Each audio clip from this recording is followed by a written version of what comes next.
Welcome to 99 maths YouTube channel. நான் உங்கள் சுரேஷ். இன்னைக்கு நம்ம வீடியோவில் பார்க்க போகிற கணக்கு என்ன அப்படின்னா 11ஆம் வகுப்பு பாடம் அடிப்படை இயற்கணிதம் பாடத்தில் பயிற்சி 2.3ல் ரெண்டாவது அடுக்கு பார்க்க போகிறோம்.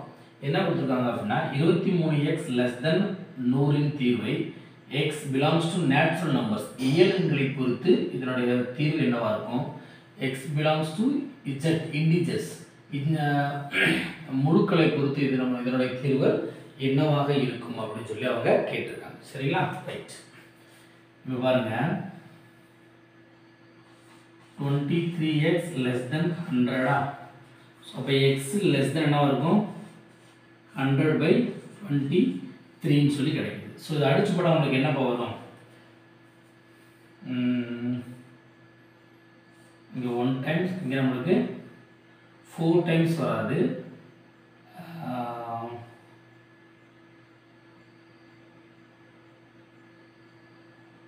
3.3 சம்திங் வரும். சரிங்களா? 3.3 போட்டோம்னா வந்துடும் 80 69 வந்துடுமா. ஸோ 69 போக நம்மளுக்கு மிச்சம் சரி 4 வரலாம். ஓகே, 4 டைம்ஸ் வரும். ஸோ 4 டைம்ஸ் வந்துடும். 4 டைம்ஸ் வந்துச்சுன்னா நம்மளுக்கு மிச்சம் எத்தனை இருக்கும், ஒரு 80 92,000. ஸோ ரிமைனிங் 8 இருக்கும். ஸோ 80ல் 0 போச்சு, 0 வச்சாச்சு அப்படின்னா 4.3 சம்திங்கில் வரும். ஸோ அப்போ நம்மளுக்கு ஆன்சர் என்ன கிடைக்குது அப்படின்னா x less than 4.3 சொல்லி கிடைக்குது. அப்போ என்ன சொல்லியிருக்காங்கன்னா எக்ஸோடைய மதிப்புகள் 4.3 விட குறைவான மதிப்புகள்னு சொல்லியிருக்காங்க. அப்போ நேச்சுரல் நம்பர்ஸ் அப்படின்னாலே நம்மளுக்கு எதில் ஸ்டார்ட் ஆகணும், 1 2 3 4 அண்ட் ஸோ ஆன் ஸ்டார்ட் ஆகணும். ஸோ 4 விட குறைவான நம்பர்ஸ் என்ன பண்ண நம்மளுக்கு 4 சேர்ந்து தான் வரும். ஏன்னா 4.3 விட குறைவான இயல் 4 இருக்கு இல்லையா. therefore x is equal to 1, 2, 3, 4. So இது அதனுடைய தீர்வுகள். அதே போல் இங்கே நம்மளுக்கு வைக்கும்போது இன்டிஜர்ஸ் என்ன வந்துடும் நம்மளுக்கு -∞ and so on, -3, -2, -1, 0, 1, 2, 3 and so on. இதுதான் நம்மளுக்கு இதனுடைய மதிப்புகள். ஸோ இதனுடைய மதிப்புகளை 4.3 விட கம்மியான மதிப்புகள் அப்படிங்கும்போது நம்மளுக்கு என்ன வந்துருப்பா, 4.3னா 4.3 விட கம்மியானது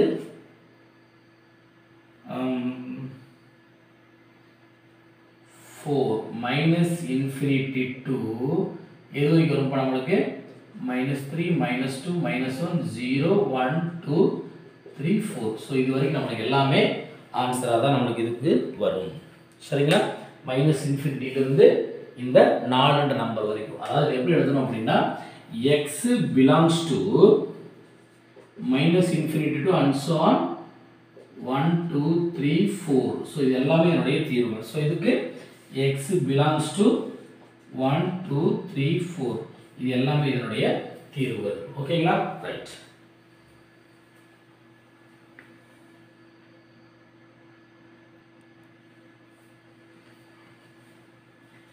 அடுத்து 2.3வது பயிற்சியில் 3வது பார்க்குறோம். அது என்ன கொடுத்துருக்காங்க அப்படின்னா -2x greater than or equal to 9 தீர்வை x belongs to real numbers மெய் மதிப்புகளில் கேட்டிருக்காங்க.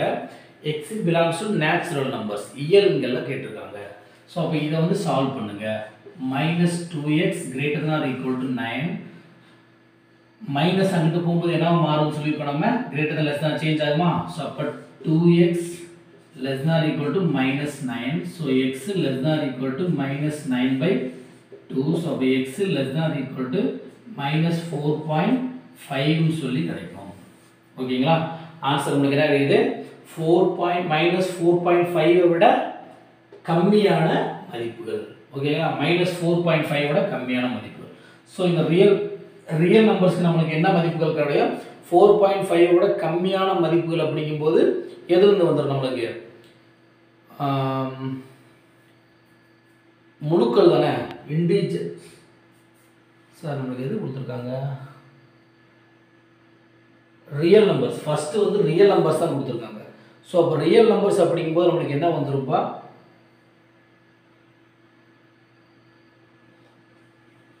ரியல் நம்பர்ஸ் சொன்னாலும் நமக்கு இதுவே தீர்வுனே எழுதிக்கலாம். ஏன்னா இது எல்லாமே நம்மளுக்கு x less than real numbers நமக்கு என்ன வரும், எல்லா அனைத்து எண்களும் சேர்ந்தது தான் நம்மளுக்கு ரியல் நம்பர்ஸ். கலப்பு எண்கள் அதாவது கற்பனை எண்கள் அல்லாத எல்லா நம்பர்ஸும் சேர்ந்தது தான் நம்மளுக்கு என்னது இந்த ரியல் நம்பர்ஸ்.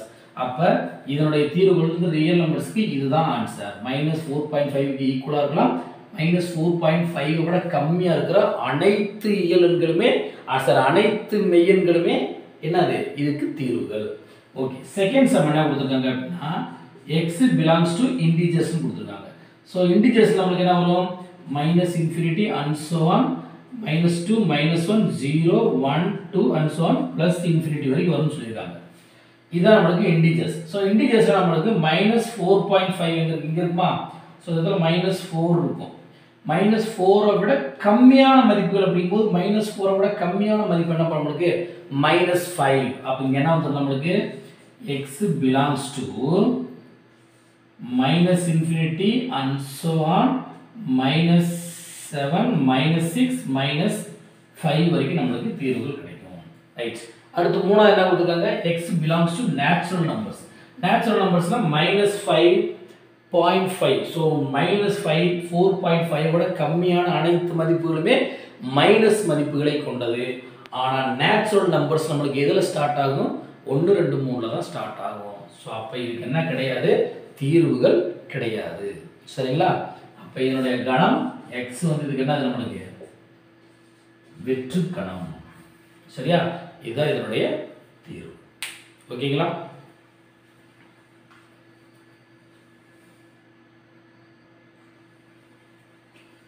ரைட். அடுத்தபடி நம்ம பார்க்க போற கணக்கு என்ன அப்படின்னா பயிற்சி 2.3ல நாலாவது கணக்கு. சரி, நாலாவது கணக்குல ஃபர்ஸ்ட் ஒரு கணக்கு கொடுத்துருக்காங்க. இதை வந்து தீர்க்க சொல்லியிருக்காங்க. இதை எப்பயும் போல நம்ம சாதாரண முறையிலே தீர்த்தலாம். முதல்ல டிவைட் இருக்கிற நம்பரை இங்கிட்டு கொண்டு வந்து இந்த டிவைட் இருக்கிற நம்பரை இங்கிட்டு கொண்டு வந்து அப்போ டிவைட் இங்கிட்டு போகும்போது நமக்கு என்ன வரும், மல்டிப்ளிகேஷனாக மாறும். ஸோ அப்படி என்ன கிடைக்கும் நம்மளுக்கு 3 இன்ட்டு இங்கே வந்துடும். So 9 into x minus 2 less than or equal to 25 into 2 minus x ன்னு சொல்லி கிடைக்கும். இதை உள்ள கொண்டே மல்டிபிள் பண்ணிக்க. 9x minus 18 less than or equal to இங்கே வரும்போது 50 minus 25x ன்னு சொல்லி கிடைக்கும்.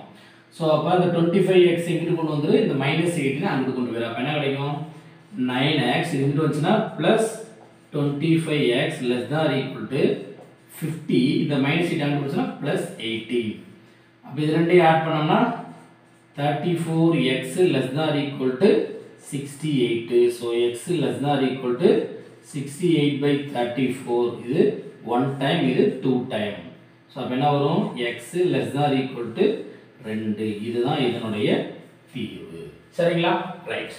அடுத்து இதுலயே இன்னொரு சப்டிவிஷன் கொடுத்துருக்காங்க, ரெண்டாவது கணக்கு. அது என்ன கொடுத்துருக்காங்க அப்படின்னா 5 minus x by 3 less than x by 2 minus 4. x by 2 minus 4 னு சொல்லி கொடுத்துருக்காங்க. சரிங்களா? ஸோ அப்போ இதை என்ன பண்ணணும், இதை ஃபர்ஸ்ட் எல்சிஎம் எடுத்துக்க. 5 minus x by 3 less than, இதுக்கு எல்சிஎம் எடுத்தோம்னா டிவைட் 2 வந்துடும். ஸோ அப்போ என்ன வரும், இதை இங்கே கிராஸ் பண்ணு x, இது இங்கே வரும்போது மைனஸ் 8 ன்னு சொல்லி கிடைக்கும். சரிங்களா? இப்போ வழக்கம் போல இது இங்கே, இது அங்கே. ஸோ அப்போ 2 into 5 minus x less than 3 into x minus 8. So இங்கே 10 minus 2x less than இங்கே வரும் 3x minus 24. ஸோ அப்போ இந்த மைனஸ் 2x அங்கிட்டு கொண்டு போயிரு, மைனஸ் 24 எங்கிட்டு கொண்டு போயிரு. ஏன்னா நம்மளுக்கு x வந்து நம்மளுக்கு பாசிட்டிவாக இருக்கணுன்றதுனால நான் அங்கிட்டு கொண்டு போகிறேன். ஓகேங்களா? அப்போ இங்கிட்டு கொண்டு வச்சா வரும் 10, இந்த மைனஸ் 24 எங்கிட்டு வச்சுன்னா ப்ளஸ் 24 லெஸ் தென் 3x, இந்த மைனஸ் 2x இங்கிட்டு வச்சுன்னா ப்ளஸ் 2x. அப்போ இங்கே என்ன வரும் 34 லெஸ் தென், இது ரெண்டு ஆட் பண்ணால் 5x. ஸோ 5 இங்கிட்டு வரும்போது 34/5 less than x ன்னு சொல்லி கிடைக்கும். இதை மாற்றி இருந்தால் என்ன கிடைக்கும், x greater than 34/5. ஸோ இதுதான் இதனுடைய தீர்வு. ஆன்சர் செக் பண்ணிக்கலாமா? ஓகே. அவங்க ஆன்சர் வேறு எதுவும் கேட்கல. ஓகே, இதுதான் என்னுடைய தீர்வு. ஓகேங்களா? தேங்க்யூ.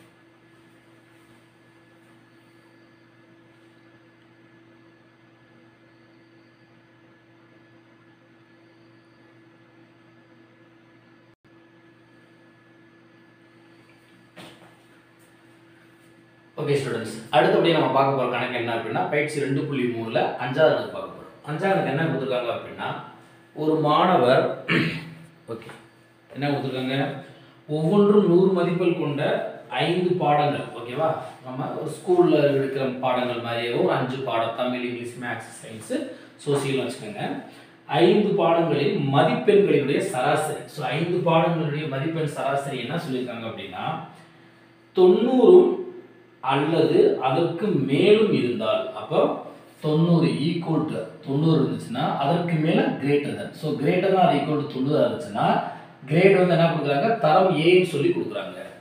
அவங்க என்ன கேட்குறாங்கன்னா, முதல் 4 பாடங்களில் பெற்ற மதிப்பெண்கள் 84, 87, 95, 91.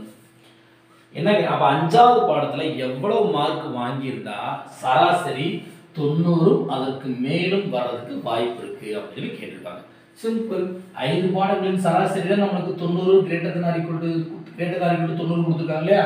நம்மளுக்கு 4 தெரிஞ்சிச்சு, 5வது தெரியணும். நம்ம எப்பயுமே என்ன பண்ணுவோம், தெரியாத ஒரு மதிப்பை எக்ஸில் எடுத்துக்கோங்க இல்லையா, அவ்வளோதான். 5வது பாட மதிப்பெண் என்ன எடுத்துக்கலாம், எக்ஸ் என்க, அவ்வளவுதான். 5 பாடங்களின் சராசரி 84 + 87 + 95 + 91 + 5வது பாடம் எக்ஸ், 5ஐயும் கூட்டி 5ஆல் டிவைட் பண்ணா greater than or equal to 90.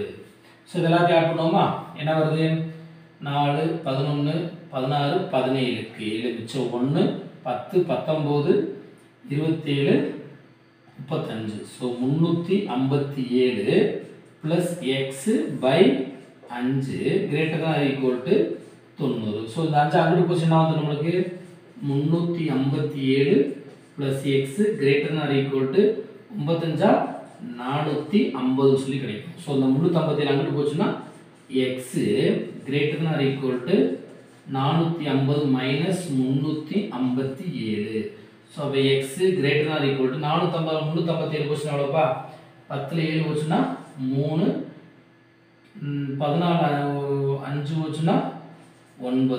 ஓகேங்களா, அப்போ நம்மளுக்கு என்ன கிடைக்குது, 93. ஆன்சர் என்ன கொடுத்துருக்காங்க, 93. ஸோ இதுதான் நம்மளுக்கு ஆன்சர். அப்போ என்ன அர்த்தம்ப்பா, 5வது பாடத்தில் 93 மார்க் வாங்கினாலும் கிரேட் ஏ கிடைச்சிடும், 93ஐ விட அதிகமாக வாங்கினாலும் கிரேட் ஏ கிடைச்சிடும். ஸோ அதுதான் இதனுடைய ஆன்சர். ஓகேங்களா, தேங்க்யூ.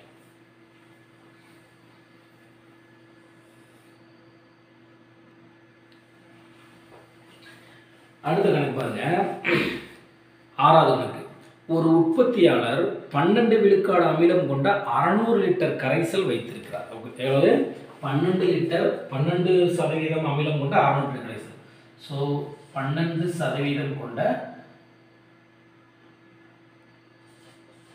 600 லிட்டர் கரைசல் வச்சிருக்காரு. ஓகேவா, ஸோ அப்போ என்ன அர்த்தம், 12% உள்ள 600 லிட்டர் கரைசல் வச்சிருக்காரு. அடுத்து என்ன சொல்றாங்கன்னா, இத்துடன் எத்தனை லிட்டர், அப்போ அதுதான் கொஸ்டின். தெரியாத நம்ம என்ன வச்சுக்கோ, எக்ஸ்னு வச்சுக்கோமா. அப்போ எத்தனை லிட்டர் அப்படின்னா 12% 600 வச்சிருக்கோமா. அப்போ இங்க என்ன பண்ணலாம், எக்ஸ் லிட்டர் எத்தனை பர்சன்டேஜ் சொல்லியிருக்காங்க, 30%. ஸோ 30% உள்ள எத்தனை லிட்டர் அமிலத்தை சேர்த்தான்னு சொல்லியிருக்காங்க. அப்போ சேர்த்தான நம்மளுக்கு என்னப்பா, பிளஸ்ன்னு வந்துருமா. அப்போ இது எப்படி எழுதலாம் தெரியுமா, இது ரெண்டையும் சேர்த்து நம்ம பிளஸ் பண்ணி எழுத போறோம். அப்போ என்ன பண்ணலாம், 12/100 × 600 + 30% உள்ள எக்ஸ் கரைசல். ஓகேங்களா, நல்லா பார்த்துக்கங்கப்பா. 12% விழுக்காடு அமிலம் கொண்ட 600 லிட்டர் கரைசலும் 30 விழுக்காடு கொண்ட எத்தனை லிட்டர் கரைசலை சேர்த்தா என்ன கேட்டிருக்காங்க, 15 விழுக்காட்டிற்கும் என்ன சொல்லிருக்காங்க, 15 விழுக்காட்டிற்கும் 18 விழுக்காட்டிற்கும் இடைப்பட்ட அடர்த்தி கொண்ட 15%க்கும் 18%க்கும் இடைப்பட்ட பர்சன்டேஜ் உள்ள அமிலம் கிடைக்கும் சொல்லியிருக்காங்க. ஓகேங்களா, ஸோ அப்போ இந்த சம்மை நீங்கள் கொஞ்சம் கேர்ஃபுல்லாக கவனிக்கணும். எப்படின்னா என்ன சொல்லியிருக்காங்க, ஒரு 600 லிட்டர் கரைசல், அப்புறம் இன்னும் ஏதோ கொஞ்சம் கரைசலை இதில் 12 இந்த 600 லிட்டர் கரைசலில் 12%, இந்த எக்ஸ் லிட்டர் கரைசலில் 30% அமிலத்தை சேர்க்கும் போது நம்மளுக்கு அடர்த்தி எப்படி கிடைக்கலாம், 15% விட அதிகமாக இருக்கணும், 18% விட கம்மியாக இருக்கணும். அதாவது 15க்கும் 18க்கும் இடைப்பட்ட கொடுத்துருக்காங்க. 15க்கும் 18க்கு என்ன நம்மளுக்கு இடைப்பட்ட, 15 வரக்கூடாது, 18 வரக்கூடாது, 15 விட அதிகமாக இருக்கணும், 18 விட கம்மியாக இருக்கணும். ஸோ அப்படி தான் நம்மளுக்கு கிடைக்கும். ஸோ 15% அமிலம் அடர்த்தி கொண்ட அமிலம் கிடைக்குது அப்படின்னா அந்த அமிலம் எவ்வளவு தெரியணும்ல. நம்மளுக்கு இதில் 600 லிட்டர் கரைசலில் 12% அமிலம் தெரிஞ்சிருச்சு, எக்ஸ் லிட்டர் கரைசலில் 30% அமிலம் தெரிஞ்சிருச்சு. ஆனால் இது ரெண்டையும் சேர்த்தா நம்மளுக்கு எத்தனை லிட்டர் கரைசல் வரும், 600 + எக்ஸ் லிட்டர் கரைசல் வருமா. இது ரெண்டையும் சேர்த்து தான் ப்ளஸ் போட்டிருக்கோம். அப்போ இது ரெண்டும் சேரும்போது நம்மளுக்கு மொத்த கரைசலுடைய அளவு எவ்வளோ வரும், நமக்கு 600 + எக்ஸ்னு வருமா, அவ்வளோதான்ப்பா. ஸோ நீங்கள் அதை மட்டும் ரொம்ப கேர்ஃபுல்லாக தெளிவாக எழுதிருங்க, அவ்வளோதான் முடிஞ்சு. அப்போ இங்கே என்ன கொடுத்துருக்காங்க அப்படின்னா மொத்த கரைசலின் அளவு என்ன, நம்மளுக்கு மொத்த கரைசலின் அளவு என்ன, நம்மளுக்கு 600 + எக்ஸ் லிட்டர். அதுக்கு மேல ஒன்று எழுதிக்கங்க, தேவையான லிட்டர். தேவையான லிட்டர் என்ன எடுத்துக்கிறோம், எக்ஸ் என்க. ஸோ இது இருந்தால் தான் நம்ம 600 + எக்ஸ் லிட்டர்னு சொல்லி எடுக்க முடியும். ஓகேங்களா. ஸோ மொத்த கரைசலின் அளவு வந்து 600 + எக்ஸ் லிட்டர்னு அர்த்தம். இப்போ தான் சம்முக்குள்ள வரப்போகிறோம். என்ன வரப்போகிறோம் அப்படின்னா 12% அடர்த்தி கொண்ட 600 லிட்டர் கரைசல் பிளஸ் 30% அடர்த்தி கொண்ட எத்தனை சதவீதம் கரைசலை சேர்த்தால் என்ன கிடைக்கும், நம்மளுக்கு 15% அடர்த்தி கொண்ட 600 + எக்ஸ் லிட்டர், அப்புறம் 18% கொண்ட 600 + எக்ஸ் லிட்டர் கரைசல் கிடைக்கும். இதுக்கும் இதுக்கும் இடைப்படம் சொல்லிருக்காங்களா, அப்ப இங்க லெஸ் தென், இங்க நம்மளுக்கு லெஸ் தென். சரிங்களா. அப்ப என்ன அர்த்தம்ப்பா, 15 விட அதிகமா இருக்கணும், 18 விட கம்மியா இருக்கணும் அர்த்தம். ஓகேங்களா. சோ இந்த கண்டிஷன் தான். சோ இந்த கண்டிஷனை வச்சு நீங்க என்ன பண்ணிக்கங்க, எப்பயும் போல நீங்க சம்ம செஞ்சுட்டே வாங்க. எல்லாத்துலயும் நமக்கு டிவைட்ல 100 இருக்கா. சோ அப்ப இந்த 100 இந்த 100 இது ரெண்டையும் சேர்த்தா 100 ஆயிடும். சோ அப்ப இந்த 100 இந்த 100 சேர்ந்து 100 தான். அப்ப இங்க ஒரு 100 இருக்கு, இங்க ஒரு 100 இருக்கு, இங்க ஒரு 100 இருக்கு. அப்ப எல்லாத்தையும் கேன்சல் பண்ணிடலாமா நம்ம, அவ்வளவுதான். பாருங்க மிச்சம் என்ன இருக்கு நம்மளுக்கு, 15 × 600 என்ன வரும், 6 15 90, இந்த ரெண்டு 0 சேர்த்தா 9000 பிளஸ் 15x less than, இங்க என்ன வரும்ப்பா 12 × 600 நமக்கு என்ன வரும், 6 12 72 7200 பிளஸ் இங்க 30 × x 30x less than, இங்க என்ன வரும் 18 × 6 60 என்னாரா 48 108 108 ஒரு 2 0 பிளஸ் 18x ன்னு சொல்லி கிடைக்கும்.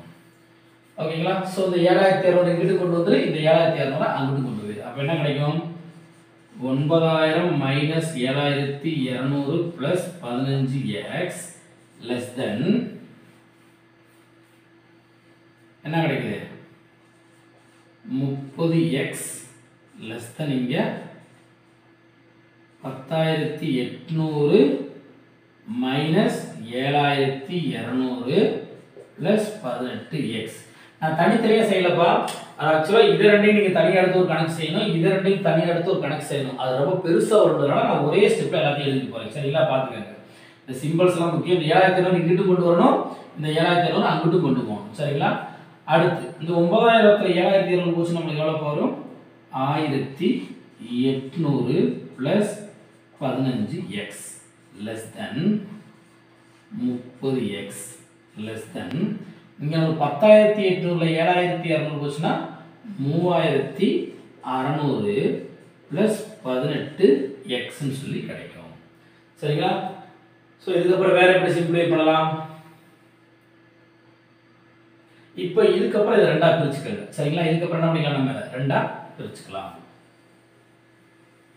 எப்படி பிரிச்சுக்கலாம், இது ரெண்டு ஒரு கணக்கா பிரிச்சுக்க. அப்ப என்ன வரும், 1800 + 15x 1800 + 15x < 30x இது ஒரு கணக்கு. இன்னொன்னு என்னது, 30x < 3600 + 18x ன்னு சொல்லி கிடைக்கும் சரிங்களா. ரைட், இப்போ இந்த 15x அங்க கொண்டு போயிடலாமா. அப்ப 1800 = 30x - 15x. So 1800 = 15x. Sorry equal to கிடையாதுப்பா, லெஸ் தென். ஸோ இந்த 15 அப்படி கொண்டு வந்துடலாமா. அப்போ என்ன வரும், 1800/15 < x. அடிச்சு போட்டுடலாமா. ஒரு 15 15, ஒரு 15 15, மிச்சம் 3, 30, 2 15 30, 120. ஸோ 120 < x ன்னு சொல்லி ஒரு ஆன்சர் கிடைக்குது. அதே போல இங்க என்ன கிடைக்குது, இந்த 18x இங்கிட்டு கொண்டு வந்துடலாமா. ஸோ அப்போ 30x - 18x < 3600. ஸோ அப்போ 12x < 3600. ஸோ அப்போ x < 3600/12. ஸோ அப்போ நமக்கு என்ன கிடைக்கும், x < 1 12 12, 3 12 36, 300. ஸோ ஆன்சர் என்ன கிடைக்கும், நம்மளுக்கு 300ன்னு சொல்லி கிடைக்குது. ஓகேங்களா. அப்போ நம்மளுக்கு ஆன்சர் என்ன வரும் அப்படின்னா, ஆன்சர் நம்மளுக்கு என்ன கொடுத்துருக்காங்க,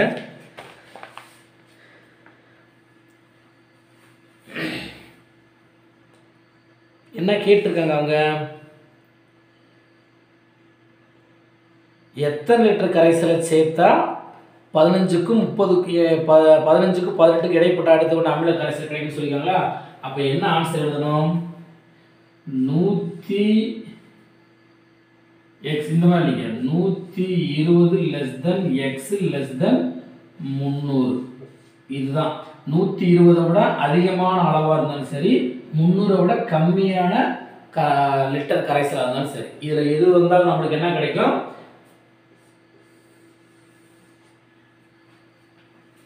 15 முதல் 18% அடர்த்தி கொண்ட அமிலம் நம்மளுக்கு கிடைக்கும். ஸோ இதுதான் நம்மளுக்கு தேவையான ஆன்சர். ஓகேங்களா, புரியுதா. தனித்தனியாக செய்யாமல் ஒரே ஸ்டெப்பில் கணக்கை நீட்டாக புரிஞ்சுக்கணும். 12% அமிலம் கொண்ட 600 லிட்டர் கரைசல், அப்போ இது இப்படி தான் எழுதணும். 30% அமிலம் கொண்ட எத்தனை லிட்டர் கரைசல் கேட்டுருக்காங்க, அப்போ தெரியாத எக்ஸ்ன்னு வச்சுக்கணும். சேர்க்கும் போது சொல்லியிருக்காங்க, அப்போ ப்ளஸ். சேர்க்கும் போது 18% அமிலம் கொண்ட கரைசல் 15% அமிலம் கொண்ட கரைசலுக்கு இடைப்பட்டதுன்னு சொல்லியிருக்காங்க. அப்போ 15% கொண்ட கரைசல் போது ரெண்டும் சேர்த்து வரணும். இது ஒரு 600 லிட்டர், இது ஒரு x லிட்டர். அப்போ ரெண்டும் சேர்ந்தா 600 + x லிட்டர். ஸோ அப்போ 15% of 600 + x litre, 18% of 600 + x litre தான் நம்மளுக்கு அளவு வரணும். ஸோ அதனால் ரெண்டு பக்கம் என்ன போட்டுருக்கேன், நான் லெஸ் தென் போட்டு செம்ம ஒரே மாதிரி செஞ்சுட்டேன். இந்த இடத்த வரைக்கும் வரும்போது இந்த 30 இங்கிட்டும் கொண்டு வரணும், இந்த 30 அங்கிட்டும் கொண்டு போகணும் அப்படிங்கிற மாதிரி வரும். ஸோ இங்கேயே ஒரு எக்ஸ் இருக்குன்றதுனால கன்ஃபியூஸ் ஆகிறதுனால எக்ஸ் வர வரைக்கும் செஞ்சுட்டு எக்ஸுக்கு அப்புறம் இதுலேருந்து இந்த பக்கம் ஒரு கணக்கை செஞ்சுக்க, இதுலேருந்து அப்படி இந்த பக்கம் இன்னொரு கணக்கை செஞ்சுக்க, ரெண்டுமே நம்மளுக்கு வேற ஆன்சர் கிடைக்கும். ஓகேங்களா. ஸோ 120 < x < 300 தான் இதனுடைய ஆன்சர். ஓகேங்களா. தேங்க்யூ.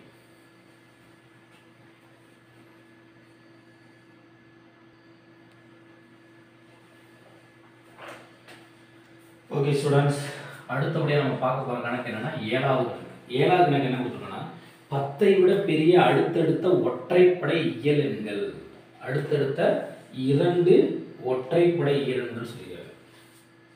10ஐ விட பெரிய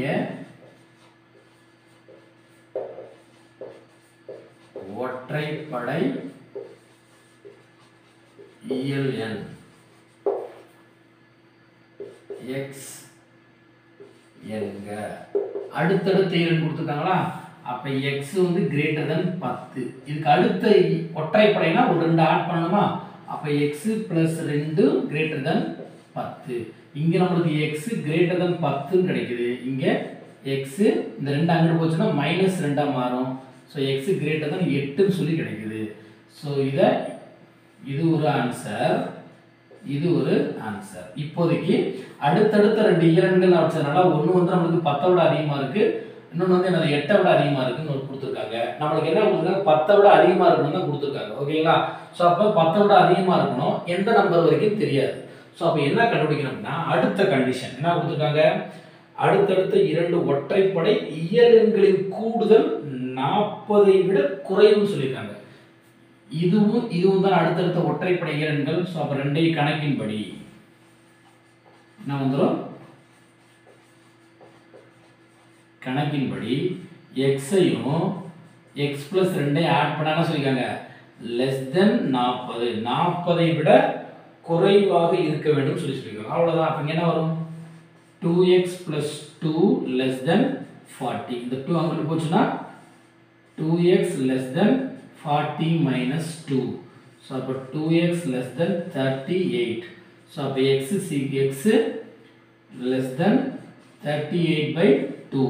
So அப்போ x நம்மளுக்கு என்ன கிடைக்குது, less than 19 சொல்லி கிடைக்குது.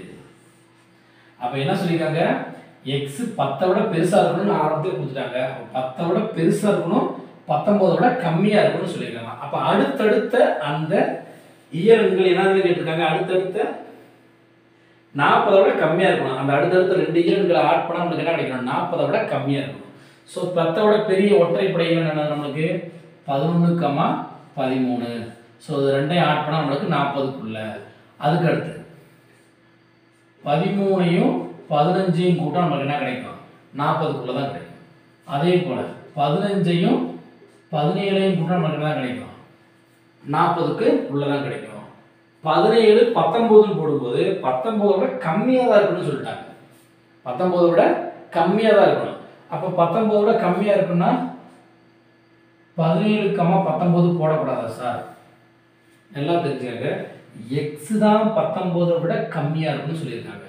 அப்போ இதுதான் 19 விட கம்மியாக இருக்கணும். அடுத்த இயலெண் வந்து ரெண்டு ஆடாக இருக்கும் இல்லையா, அப்ப இது நம்மளுக்கு 19 இருக்கலாம். சரிங்களா? அப்ப நமக்கு என்ன வரும், 17, 19. இதுக்கு அடுத்து தான் 19 நம்மளுக்கு போகக்கூடாது. ஸோ அப்போ நம்மளுக்கு ஆன்சர் நமக்கு என்ன கிடைச்சிருக்கு, 11, 13, 13, 15, 17, 15, 17, 17, 19. ஸோ இதுதான் நம்மளுக்கு தேவையான ஆன்சர். ஓகேங்களா? தேங்க்யூ.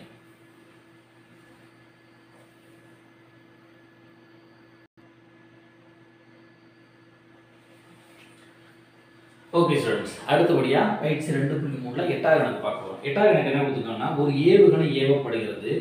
t வினாடிகளுக்கு பிறகு தரையிலிருந்து அதனுடைய உயரமானது, ஒரு ஏவுகணை ஏவப்படுகிறது. t வினாடிகளுக்கு பிறகு தரையிலிருந்து அதனுடைய உயரம் h ஆனது, தரையிலிருந்து அதனோட உயரம் வந்து h வந்து நமக்கு எப்படி இருக்குன்னு சொல்லியிருக்காங்க, ஒரு condition h of t equal to minus 5t square plus 100t சொல்லி கொடுத்துருக்காங்க.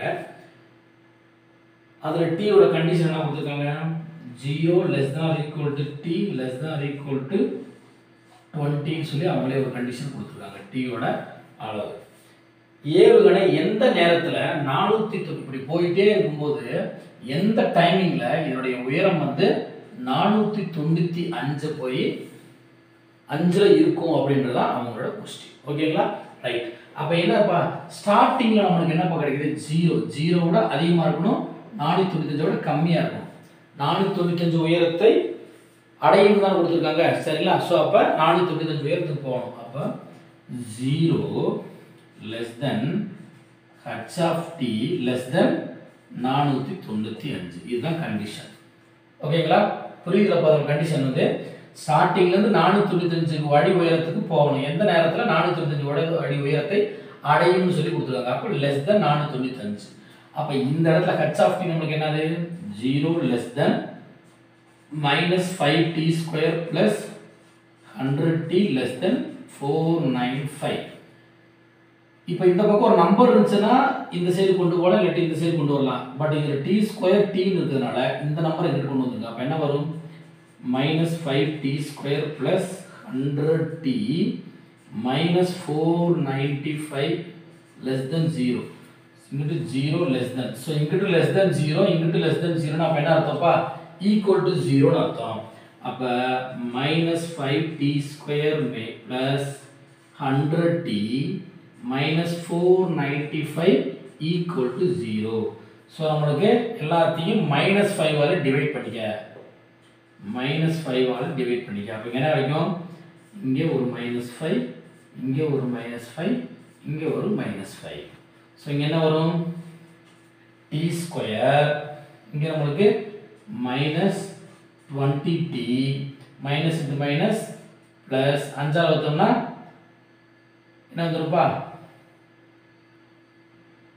9 45, மிச்சம் 4 45, 95 45 ஈக்குவல் டு 0. இதுதான் நம்மளுக்கு தேவையான இருபடி சமன்பாடுன்னு சொல்லி கிடைச்சிருக்கு. ஸோ அது நம்மளுக்கு அந்த ஐ மெத்தடில் போட்டு கண்டுபிடிச்சிடலாமா? மல்டிபிள் பண்ணால் நம்மளுக்கு என்ன கிடைக்கணும்? 99 கிடைக்கணும். ஆட் பண்ணால் -20 சொல்லி கிடைக்கணும். ஓகேவா? நல்ல நம்பரில் நம்ம சேனலோட நம்பர். ஓகே, -20 மல்டிபிள் பண்ணால் 99 வரணும். ஸோ அப்போ ஆன்சர் என்ன பாருங்க? மல்டிபிள் பண்ணும்போது 99, 11 9 99, அவ்வளோதான். 11 9. ஸோ ரெண்டுக்குமே மைனஸ் போட்டாச்சு அப்படின்னா +99 ஆட் பண்ணால் -20. So by 1. ஸோ அப்போ ஆன்சர் என்னது? t -11 into t -9 equal to 0. அப்போ t ஈக்குவல் டு 11,9. ஸோ அப்போ 9 நொடிகள் அல்லது 11 நொடிகளில் அது எங்கே போயிடும்? அந்த 495 அடி உயரத்தை அது அடையும். கரெக்டாக ஆன்சர் செக் பண்ணிடலாமா? 11 அல்லது 9 வினாடிகளில். ஓகேங்களா? 9 வினாடி இல்லாட்டி 11 வினாடியில் எங்கே போயிடும்? நம்மளுக்கு இந்த ஏவுகணை வந்து 495 அடி உயரத்தை போய் அடைஞ்சிடும். ஓகேங்களா? அவ்வளோ. தேங்க்யூ.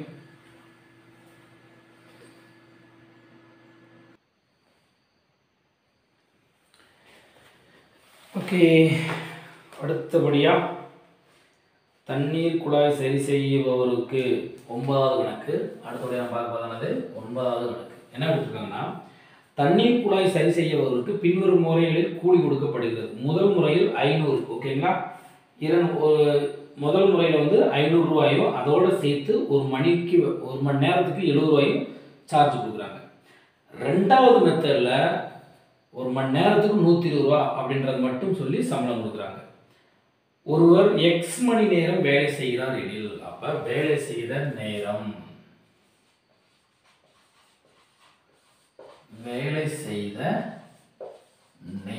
நம்மளுக்கு என்னது? எக்ஸ். அப்போ முதல் முறையில் அவருக்கு சம்பளம் எவ்வளோப்பா கிடைக்குது? முதல் முறையில் சம்பளம் அவருக்கு என்னது? 500 ரூபாயும் ப்ளஸ் 70 இன்ட்டு எக்ஸ், மணிக்கு 70 ரூபா. இது நம்ம எங்கேயோ பார்த்த மாதிரி இருக்காப்பா. எடுத்துக்காட்டு கணக்கில் அந்த கரண்ட் பில்லு சார்ஜ் பண்ணும்போது பேசிக் சார்ஜ் இவ்வளவும், அதுக்கப்புறம் ஒரு யூனிட்டுக்கு 4 ரூபான்னு கணக்கு வச்சோம்னா 4 எக்ஸ்ன்னு வச்சோம் இல்லையா? ஒரு மணி நேரத்துக்கு 70 ரூபா, ஒரு யூனிட்டுக்கு 4 ரூபா, அப்போ 4 எக்ஸ்ன்னு வச்சோம். ஸோ அந்த கான்செப்ட் தான் இருக்குது. ஸோ இரண்டாம் முறை நம்மளுக்கு என்ன கொடுத்துருங்க? சம்பளம் எவ்வளோ கொடுக்குறாங்க? இரண்டாவது முறையில் ஒரு மணி நேரத்துக்கு 120 ரூபா, அப்போ 120 எக்ஸ்ன்னு மட்டும் தான் கொடுத்துருக்காங்க. ஓகேவா? ரெண்டாவது முறையில் சம்பளம் இவ்வளோ தான் கொடுக்குறாங்க. அடுத்து என்ன கேட்டிருக்காங்க அப்படின்னா, எக்ஸின் எந்த மதிப்புக்கு முதல் முறையில் அவருக்கு சிறந்த கூலி கிடைக்கும்? இதுதான் பெஸ்ட்டாக இருக்கும். எப்படி இருக்குன்னு சொல்லியிருக்காங்க? பெஸ்ட்டாக இருக்குன்னு சொல்லியிருக்காங்க. இதுதான் சிறந்த கூலி. அப்போ இதை விட இது அதிகமாக தான் இருக்கணும், அவ்வளோதான். ஸோ இப்போ 500 plus 70x greater than 120x. So இந்த 70x அப்படி அங்கிட்டு கொண்டு போயிரு. 500 greater than 120x minus 70x. So அப்போ 500 கிரேட்டர் தென் 120 வச்சுன்னா 50x. ஸோ 50 அப்படிங்கிற கொண்டு வந்துடலாமா? So 500 by 50 less greater than x. So 0 0 இங்கே 1, இங்கே என்னது 10. ஸோ அப்போ 10 கிரேட்டர் தென் எக்ஸு, அதாவது எக்ஸு லெஸ் தென் 10. அப்படி என்ன பார்த்தோம்? இதுக்கு என்ன மீனிங்? 10ஐ விட கம்மி. அதாவது எப்படி சொல்லியிருக்காங்கன்னு தெரியுமா? 10ஐ விட கம்மியாக, 10 மணி நேரத்தை விட கம்மியான மணி நேரத்தில் அவர் வேலை செஞ்சார் அப்படின்னா, இந்த ஃபர்ஸ்ட் டைம் வாங்குறாங்க இல்லையா, இந்த மெத்தடில் வாங்குற சம்பளம் தான் பெஸ்ட் அப்படின்ற மாதிரி சொல்கிறாங்க. எப்படின்னு பார்த்தீங்கன்னா, 10ஐ விட கம்மியாக இருக்கும்போது ஒரு மணி நேரத்துக்கு வேலை செஞ்சாலும் அவரோட சம்பளம் அவ்வளோ இருக்கும். இங்கே 1 போட்டோம்னா 1 மணி நேரத்துக்கு வேலை போட்டோம்னா 500 + 70 570 ரூபா. ஆனால் இங்கே 1 போட்டால் 120 ரூபா. அப்போ இதான பெஸ்ட் நம்மளுக்கு. அப்போ 1 மணி நேரம் வேலை செஞ்சாலும் இதுதான் பெஸ்ட்டு. 2 மணி நேரம் வேலை செஞ்சு பாருங்க. இங்கே 2 போட்டால் 140, இதோட சேர்த்தா 640, இங்கே போட்டால் 240 ரூபா தான் கிடைக்கும். அப்போ 2 மணி நேரம் வேலை செஞ்சாலும் இதுதான் பெஸ்ட்டான சம்பளம். அதே போல் 3 மணி நேரம் 4 மணி நேரம் சொல்லிட்டு 9 மணி நேரத்தை கணக்கு வைங்க. ஸோ இங்கே 9 மணி நேரத்தை கணக்கு வைக்கும்போது 9 63 630, இதோட சேர்த்து 500 சேர்த்தா நம்மளுக்கு என்ன கிடைக்குப்பா 1130 ரூபா சம்பளம் கிடைக்குது.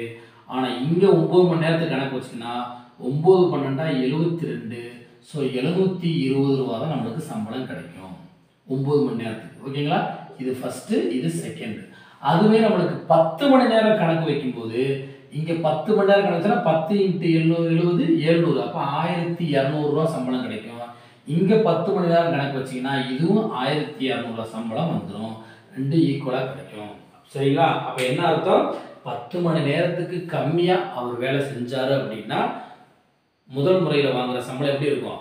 பெஸ்ட்டாக இருக்கும். 10 மணி நேரம் வேலை செஞ்சாலும் சரி, 10 மணி நேரத்தோட அதிகமாக வேலை செஞ்சாலும் எது பெஸ்ட்டாக போயிடும்? 2வது மெத்தட் வந்து பெஸ்ட்டாக போயிடும். ஓகேங்களா? புரியுதா?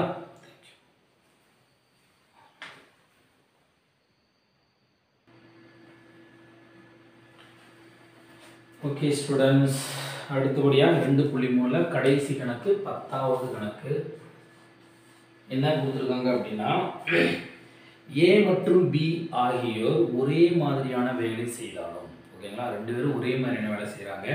ஆனால் அவங்களுடைய சம்பளத்தினுடைய வித்தியாசம், அதாவது மாத ஊதியம் கிடையாது, வருட ஊதியம். சரிங்களா? வருட ஊதிய வித்தியாசம் 6000க்கு மேல் வேறுபாடாக இருக்குன்னு சொல்கிறாங்க. அப்போ வருட ஊதிய வேறுபாடு எப்படி இருக்காமா? கிரேட்டர் தென் 6000, 6000த்தை விட அதிகம் இருக்கு வருட ஊதிய வேறுபாடு. ஓகேங்களா? ரைட். அவங்க என்ன சொல்றாங்க? பியின் மாத ஊதியம் 27000. ஸோ பியினுடைய மாத ஊதியம் நம்மளுக்கு என்ன கொடுத்துருக்காங்க? 27000 சொல்லி கொடுத்துருக்காங்க. ஓகேங்களா? அப்போ ஏயினுடைய மாத ஊதியம் என்னன்னு எவ்வளவு இருக்குன்னு சொல்லி கேட்டிருக்காங்களா? ஸோ அப்போ அவ்வளோதான். அப்போ ஏயினுடைய மாத ஊதியம் வந்து நம்ம என்னன்னு சொல்லிக்கலாம்? எக்ஸ் என்க. வருட ஊதிய வேறுபாடு தான் நமக்கு 6000 கொடுத்துருக்காங்க. அப்போ என்ன பண்ணிக்கலாம்? 12 மாத சம்பளத்தில் 2 பேருக்கும் 12 மாத சம்பளத்துக்கு வித்தியாசம் எவ்வளோ வருது? 6000 சொல்லியிருக்காங்க. புரியுதாப்பா? வருட ஊதிய இதற்கு ஒரு மாத சம்பளம் தான் 27000, இவருக்கு ஒரு மாத சம்பளம் வந்து எக்ஸ்ன்னு சொல்லி வச்சிருக்கோம். அப்போ ஒரு வருஷத்துக்குரிய வித்தியாசம் தான் என்ன சொல்லியிருக்காங்க? 6000த்தை விட அதிகமாக இருக்குன்னு சொல்லியிருக்காங்க. அப்போ என்ன அர்த்தம்ப்பா? 12 மாதத்துக்குரிய 2 பேர் சம்பளத்தையும் கால்குலேட் பண்ணும்போது தான் நம்மளுக்கு என்ன வருது? 2 பேருக்கும் 6000த்தை விட டிஃப்ரென்ஸாக இருக்குன்னு சொல்லி சொல்கிறாங்க. அப்போ என்ன சொல்கிறாங்க அப்படின்னா 12 × x, ஏயினுடைய சம்பளம் 12 மாதத்துக்கும் பியினுடைய சம்பளம் எவ்வளவு? 12 × 27000. இதுக்குள்ள வித்தியாசம்னா மைனஸ் என்ன கிடைக்கும்? நம்மளுக்கு 6000த்தை விட அதிகமாக இருக்கு. So greater than 6000. ஓகே, வேறுபாடு தான் கொடுத்துருக்காங்க. இதுதான் பெருசு, இதுதான் சிறுசுன்னு அவங்க கொடுக்கல. அப்போ என்ன அர்த்தம்ப்பா? ஒரு மாடுலஸ். புரியுதா? ஏன்னா இதுலேருந்து இதை மைனஸ் பண்ணி வர ஆன்சர் இருக்கலாம், இதை இது பண்ணி, ஏன்னா ஏயை விட பி அதிகமாக சம்பளம் வாங்கிக்கலாம், இல்லை பியை விட ஏ அதிகமாக சம்பளம் வாங்கிக்கலாம். அது நம்மளுக்கு தெரியாது. ஸோ நம்ம 2 பக்கம் என்ன பண்ணுறோம்? மாடுலஸ் போட்டுக்கிறோம். சரிங்களா? ஸோ இந்த மாடுலஸ் போட்டால் 6000. ஸோ இந்த மாடுலஸ் போட்டால் நம்ம என்னப்பா சொல்லியிருக்கோம்? இதனுடைய நெகட்டிவ் ஆன்சரை இந்த பக்கம் போட்டு மாடுலஸை கேன்சல் பண்ணலாம் சொல்லியிருக்கோமா? அப்போ என்ன அழிக்கலாம்? இது நம்ம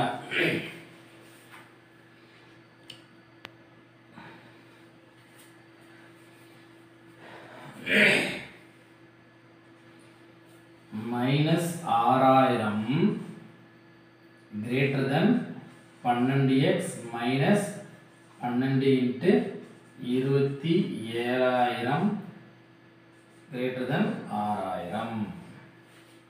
ஸோ 12 காமன் டிவைட் பண்ணிடலாமா? ஸோ இங்கே நம்ம இங்கே 12 டிவைட் பண்ணி இந்த 2 12 எடுத்துட்டு காமன் இங்கே போட்டோம்னா -6000/12 greater than x minus 27000 greater than 6000/12. So இங்கே நமக்கு ஒவ்வொரு 12 12 5 12 60 500ன்னு கிடைக்கும். இங்கே 1 போட்டோம்னா இங்கே நமக்கு என்னது 5 12 60 500ன்னு சொல்லி கிடைக்கும். அப்போ ஆன்சர் என்னது -500 greater than x -27,000 greater than 500. இந்த 27,000 இங்கிட்டும் போட்டுக்க, இந்த 27,000 இங்கிட்டும் போட்டுக்க. அப்போ இங்கிட்டு +27,000 -500 greater than x greater than 500. இது அங்கிட்டு போகும்போது +27,000. ஸோ அப்போ ஆன்சர் உங்களுக்கு என்ன கிடைக்கும்? 27,500 போச்சுன்னா 26,500 greater than x greater than 27,500. ஓகேங்களா? அப்போ என்ன பார்த்தோம் நம்மளுக்கு? இதுதான் நம்மளுக்கு ஆன்சர். அப்போ ஆன்சர் இது கொடுத்தாங்க அப்படின்னா இதோடைய வித்தியாசம், இதனுடைய அதாவது இந்த விடைக்கான அர்த்தம் என்னன்னு சொல்லி பார்க்கணும். என்ன கொடுத்துருக்காங்க? ஏயினுடைய மாத ஊதியம் எவ்வளவு இருக்க சான்ஸ் இருக்கு அப்படின்னு தான் கேட்டிருக்காங்க. ஏயினுடைய மாத ஊதியம் வந்து 26,500லிருந்து 27,500க்குள்ள நம்மளுக்கு இருக்கலாம். சரிங்களா? 27,500லிருந்து 26,500லிருந்து